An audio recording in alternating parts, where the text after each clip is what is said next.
Hi there. This is an interview between me and a guy who goes by the name of Kiwi, a New Zealand volunteer in Ukraine who operates drones, whom I've known for quite a bit.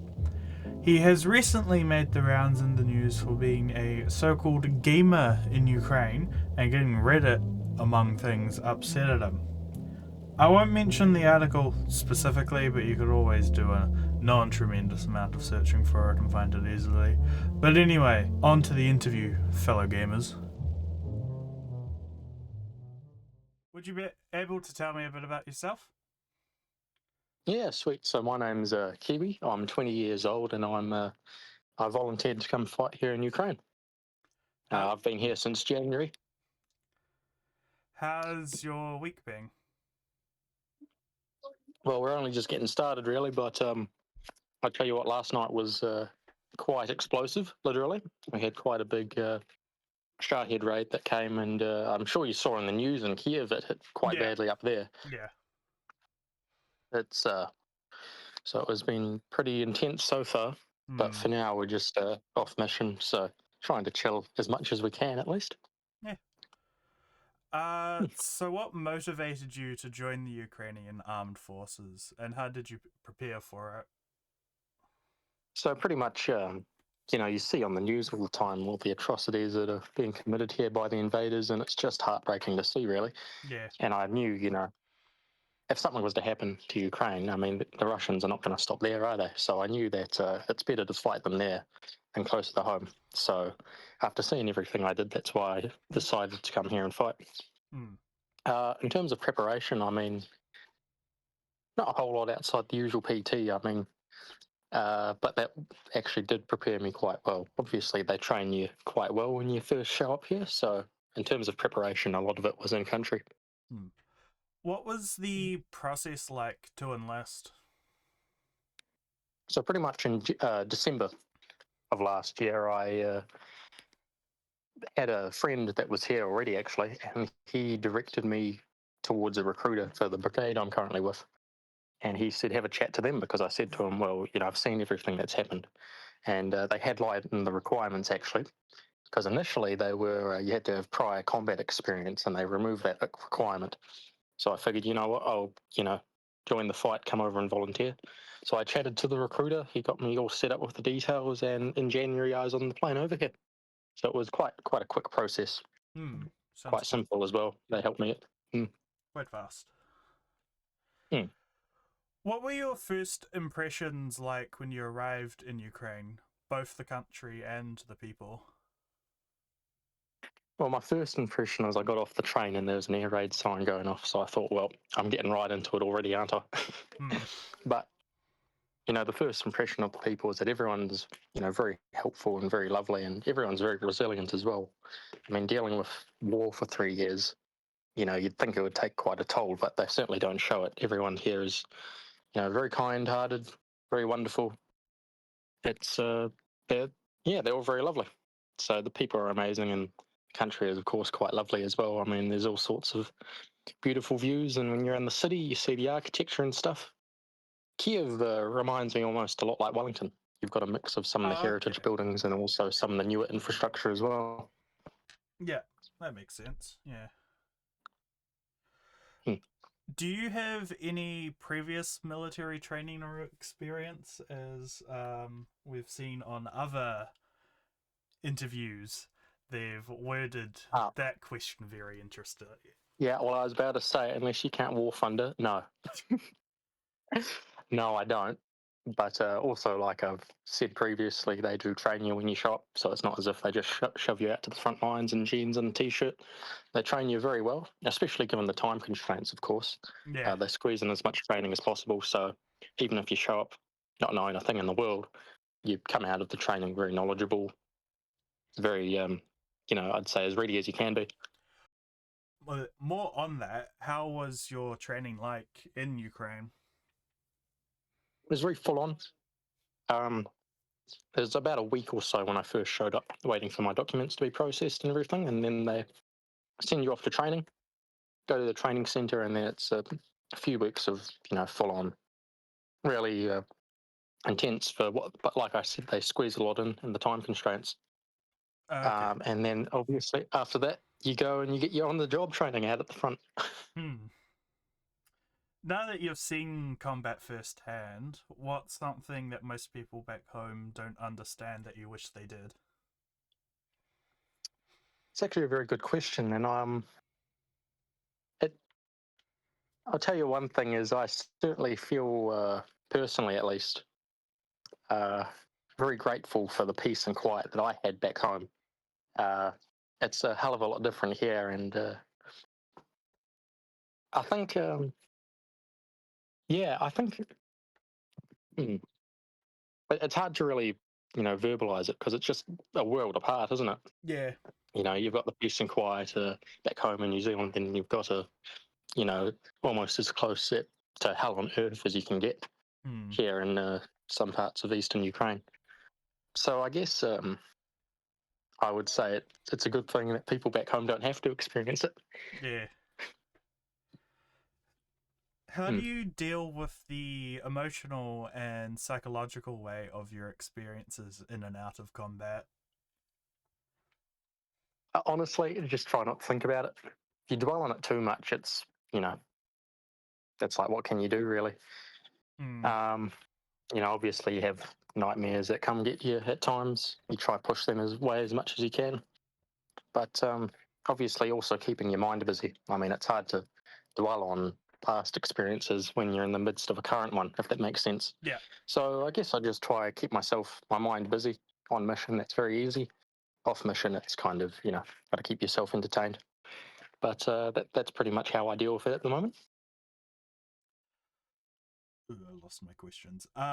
What does a normal day look like for you? So really, it depends if you're on or off mission. So on mission, you're pretty much awake and alert almost 24 hours a day, apart from the few hours you get of rest when you can squeeze it in. But off mission, it's a lot more chill. You kind of have your own agency to kind of chill and do what you want. Uh, of course, sometimes there are things that need doing, reprogramming drones, having that sort of thing, getting some logistic stuff sorted. Um, but really, it's, you know, you try and sleep as much as you can when you're not on mission. That's the main thing. And then, yeah, pretty much just rest and relaxation when you're off mission. And then when you're on mission, it's full on. Hmm. So kind of you know, two different sides there. What kind of relationships have you formed with your fellow soldiers, and how important is that bond during missions? Well, it's definitely, very much like a brotherhood. I mean, you show up and then, even within days, you go on one mission and it's basically you've got like a brotherhood for life there. It's very important, of course, because sometimes when you've got a language barrier going on, you kind of need to go off more subtle cues. And, when you're fighting with someone, you can really pick up on what they're saying without them even having to say it. So I'd say it's a quite crucial part, being able to integrate as much as you can. But, I have been welcomed with open arms here. So, I've been able to fit in quite well. Okay. What's your job when you're out in the field? So I'm a vampire operator. So we have these big vampire bomber drones, which are quite heavy lift capacity, quite heavy duty. So I'm a pilot for those. So basically, we'll go out, you know, just a regular. It really depends on the mission. Sometimes you're doing resupply. Sometimes you're out trying to find tanks to hunt. Other times you're finding bunkers or, you know, that sort of thing. Um, so really, it varies a whole lot. Depends on what your mission is. Um, and sometimes it's nothing at all. You go out, can't find anything, or you've got weather constraints, so you just sit in a muddy hole for a few days. Yeah. So recently, there was a very effective drone strike on some Russian air bases. Would you like to tell me about that? Yeah, so I didn't have the privilege of being too heavily involved in that operation, but obviously we heard a whole lot about it. And I think really it highlights the effectiveness of, being able to operate, these drones behind enemy lines, really. Being able to strike strategic assets like that, so close to them. I mean, these trucks are parked a couple of kilometres away from these air bases, and we're able to hit those bombers before they could even react and get their own air defense systems online. I think it really highlights just how big of a role that these, drones are going to be playing in future conflicts and wars. And I'm sure the big powers, the US and China, are going to be looking for ways to counter them. And it really highlights as well how quickly the technology evolves when you're at war. Hmm.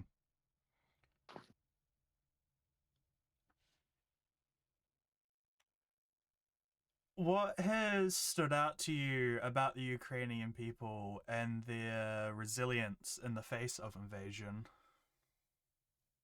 Oh, definitely the resilience in general. I mean, I'm amazed how they've managed to deal with it for so many years. I mean, even beyond the 3 years of the full scale invasion. Obviously, you remember that, here in Donbass, there's been a conflict going on since 2014. Hmm. And the, resilience to being able to deal with that for, over a decade. It's very impressive. Something I admire a whole lot. Have you noticed any particular values or traditions that resonate with you? Um, I think it's really just the whole, idea of the brotherhood that we've got going on here. Everyone looks out for each other. I suppose it's your traditional sort of army thing that you really integrate with and learn.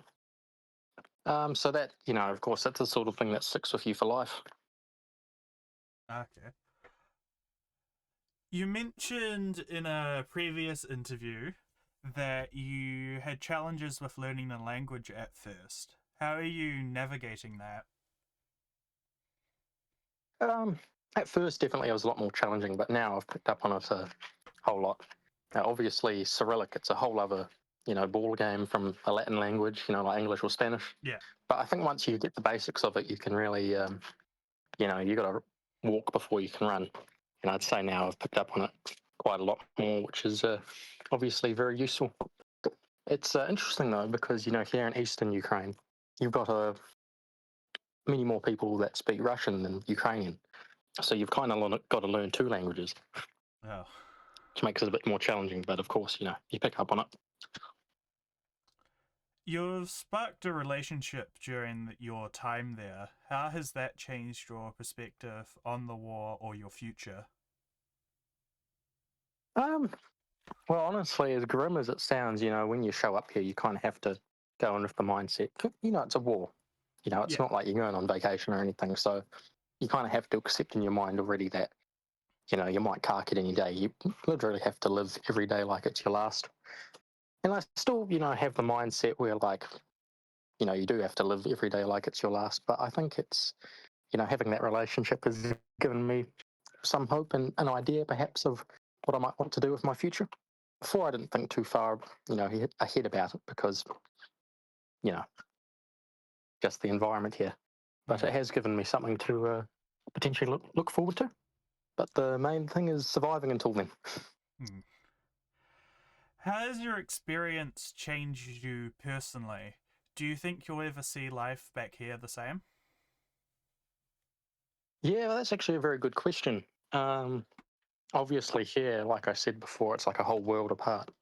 And I'm sure it has changed, man. I'm sure it will change me a bit more, you know, even in ways that I myself can't see. The people around me probably will.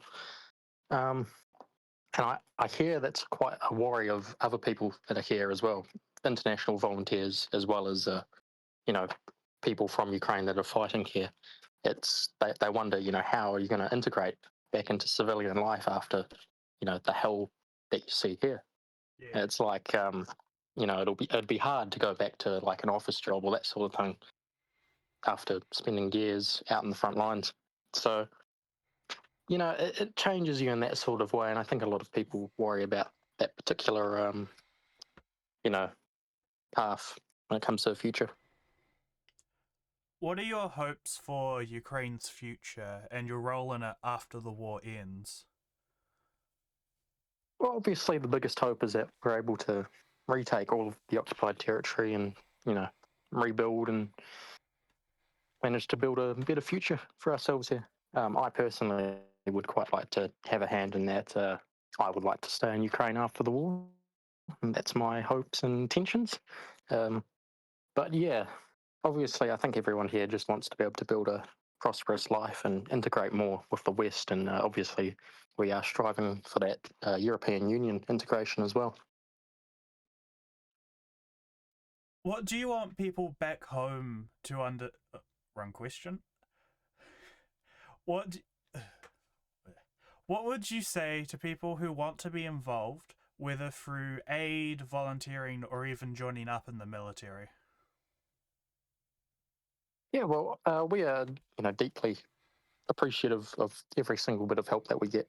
Whether it is through aid or if you've got people that are wanting to sign up to come here. Um, Not everyone is built to be a soldier, right? So not everyone should feel obligated that they have to also come and be on the front lines. Like you said, you've got people doing more civilian aid roles. I've got a friend of mine that is wanting to come and do that herself, and I said, well, would be honoured to come have you here. So obviously, there's a whole bunch of people that are signing up for non-military roles as well. And I would say to them, uh, it's very fulfilling, being here. It really gives you a new sense of purpose, a new outlook on life. What do you want people back home to understand about why you're here? Definitely, I would reiterate the idea that, Russia is an authoritarian state. They are trampling all over the rules-based international order that countries like New Zealand rely on. Obviously, back home in New Zealand, we don't have the biggest military in the world, so we do rely on that international security framework. And when you've got a big country like Russia that thinks they can, just walk all over it, it really destabilizes international peace. And it does put, even a country like New Zealand, which may seem very far away, it does put, it escalates that risk level, if you get what I'm saying. Yeah. So even if the war back home, it might seem half a world away, which on the map it is, in terms of that security risk, it does hit a lot closer to home than some people might think. So that's really why a lot of foreign volunteers come here. Like I said, it's better to fight any enemy of democracy here than it is to wait for them to get closer to home. In your opinion, what does Ukraine need right now? And how can we back home? And what can we back home do to help?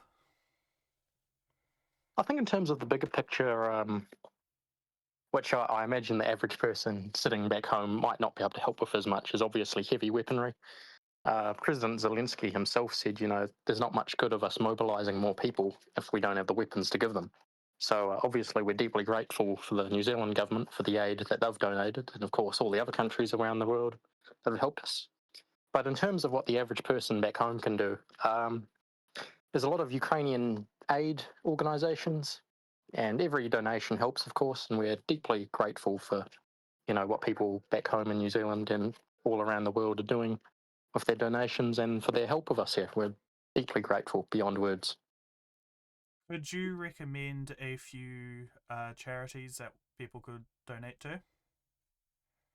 Yeah, there's quite a few. The first one that comes to mind in terms of helping military volunteers is an organisation called Protect a Volunteer, and they've helped numerous foreign volunteers that we've got here. They're a really wonderful organisation.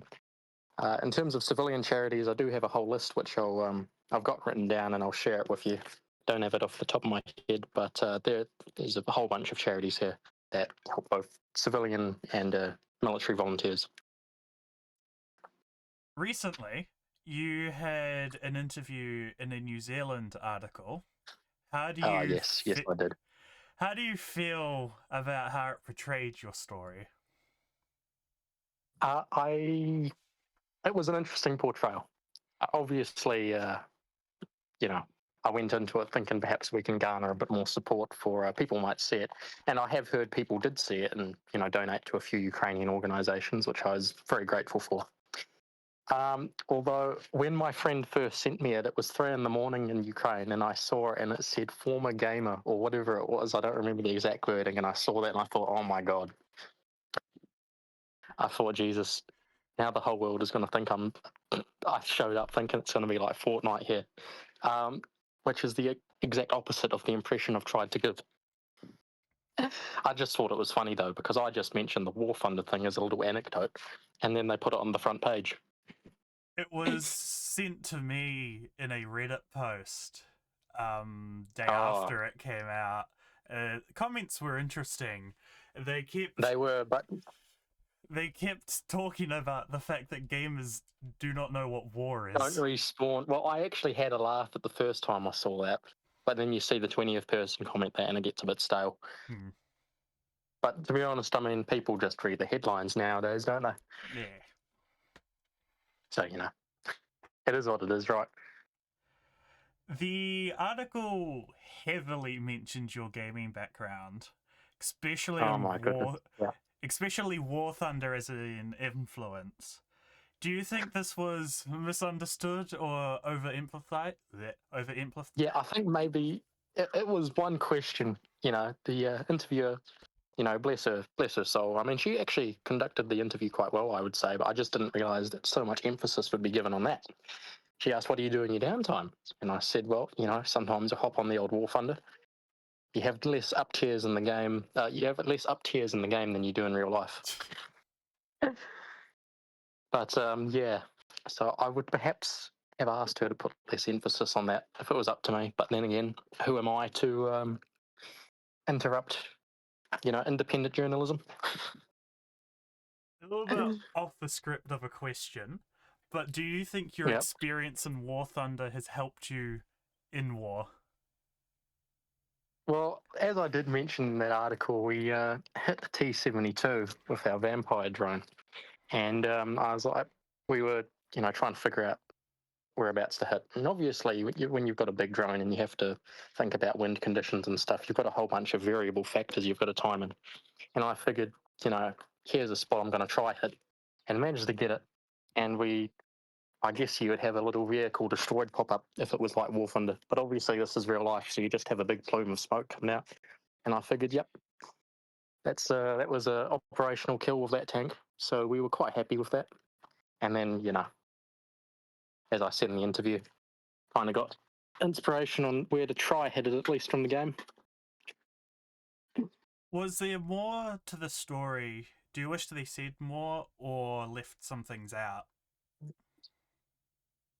In terms of that particular anecdote, I mean, there wasn't really a whole lot more I could have said. It was just a little funny thing that I remembered. Um, in terms of the article as a whole, other encapsulating of the experience I've had here so far. What would you want journalists or storytellers to do differently when covering stories like yours?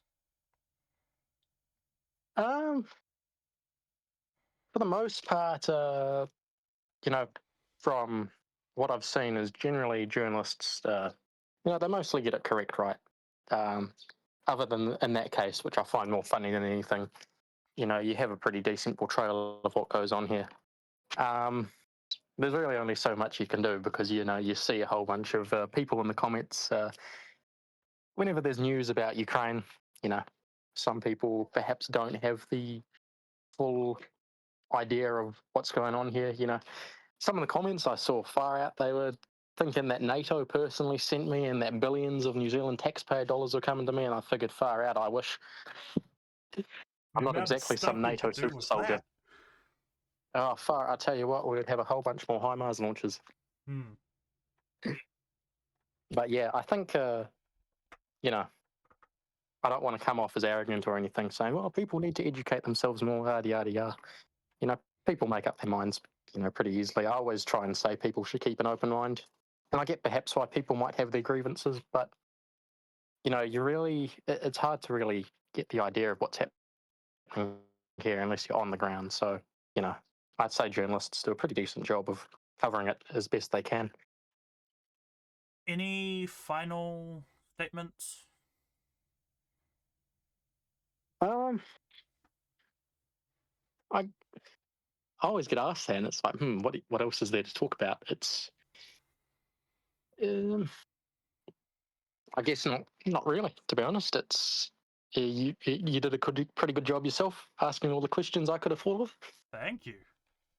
First interview that I'm conducting. Oh well, you've done a wonderful job. Not to flatter you too much. Yay. I stole my brother's media studies textbooks on how to do interviews, so I am a little bit prepared at Oh, I remember least. that part. Oh, I did a little bout of media studies when I was doing NCEA Ah, way back when. well, thank you for your time. I'm not going to hold you up too much longer.